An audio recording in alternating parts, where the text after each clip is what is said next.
Ya, harga emas akhirnya mendekati level resisten pagi ini.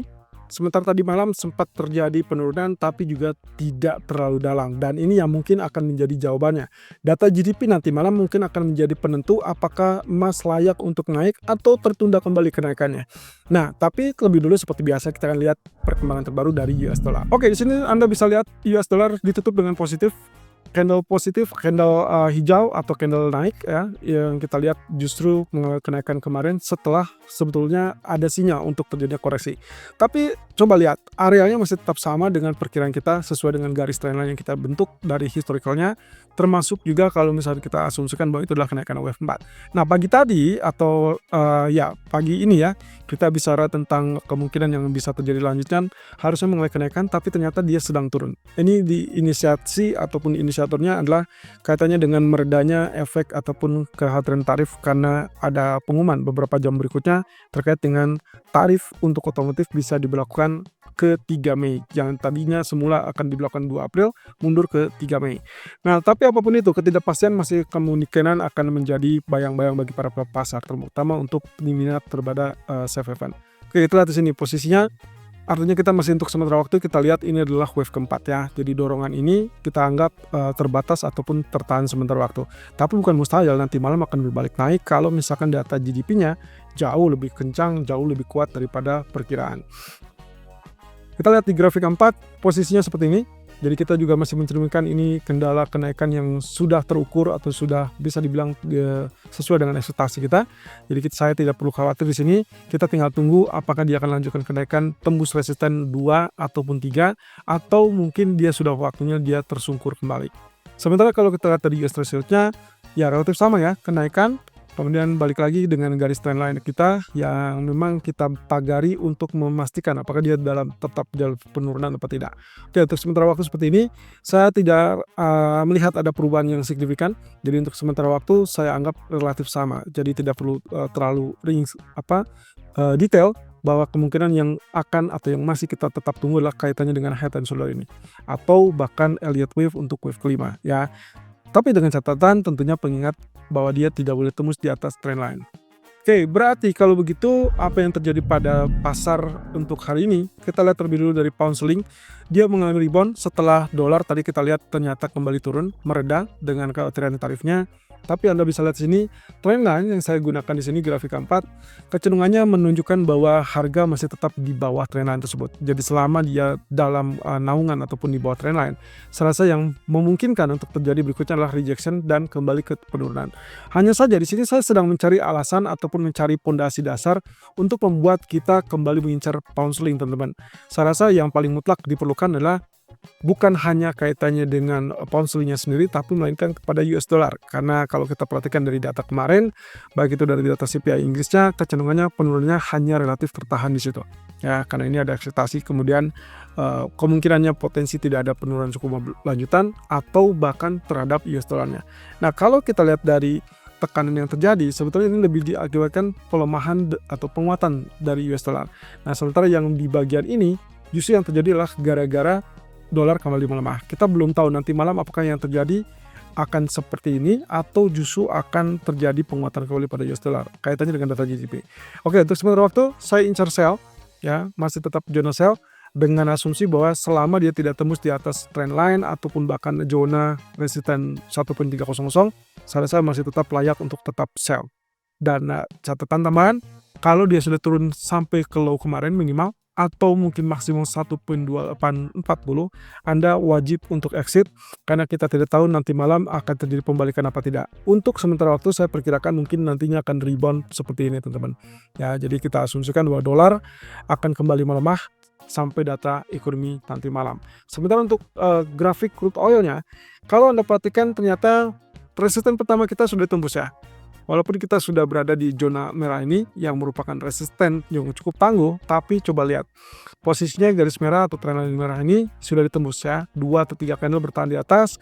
Jadi saya tidak punya alasan lagi untuk mempertahankan opini sell saya untuk sementara waktu tentunya.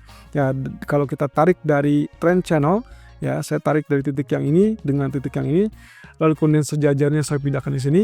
Maka saya dapatkan pola pergerakan yang kecenderungannya adalah bullish ya. Untuk saat ini dia kita asumsikan bullish. Oke, satu sisi berarti boleh tidak kita melakukan sell. Kalau Anda ingin melakukan sell, saran saya tetap kalau misalkan dia confirm turun di bawah 68.40 atau 68.60. Nah, tapi kalau kita lihat jalur trend channelnya naik, maka seharusnya kita lebih aman melakukan buy. Buy bisa dilakukan sekarang di area 69.50 atau kita tunggu sampai ke 68.50-an dengan asumsi bahwa trend channel ini yang garis biru masih cukup kuat. Artinya kalau secara normal dia akan berada di sini untuk kembali dorong kenaikan.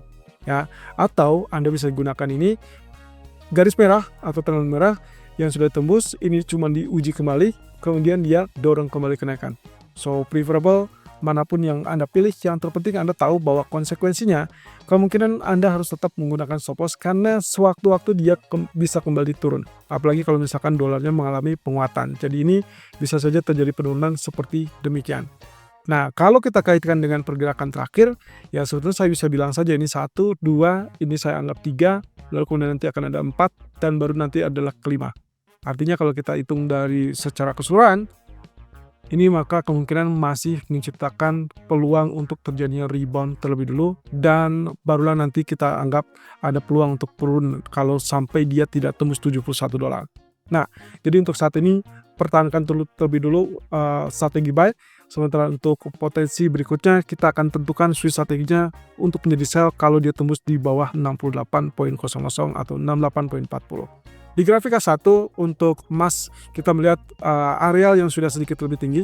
Jadi kalau perhatikan di sini dia sebenarnya sudah ada di 3038 ya, lebih tinggi dari high 3036 ini. Tapi coba lihat areal zona hijau masih tetap bertahan.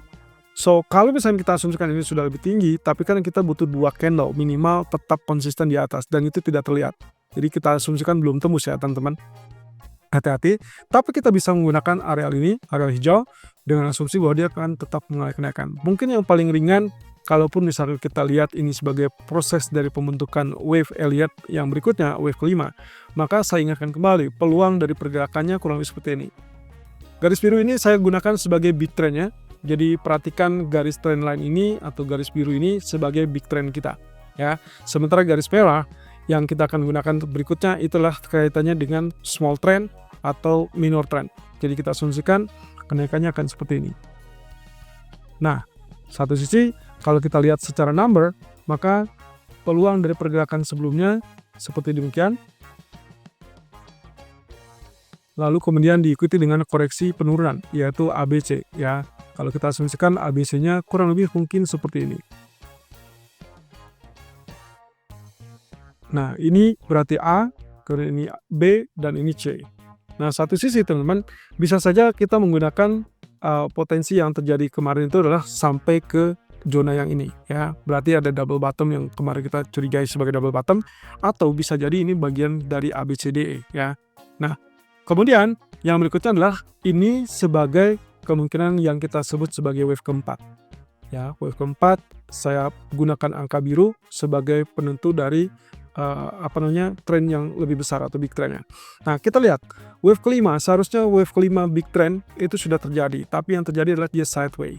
Oke, dengan sideways tersebut kita asumsikan bahwa kenaikan kemungkinan juga mengalami potensi yang kita sebut zigzag secara stabil, ya. Jadi saya asumsikan 1, atau kita gunakan warna yang ini merah, 1, kemudian ini 2, lalu kemudian ini yang diharapkan adalah 3, 4, dan akhirnya 5, ya. Jadi kita asumsikan ini nantinya dia sedang membentuk step by step untuk kenaikan wave 5 big trend, tapi dalam jalur kenaikan yang bertahap.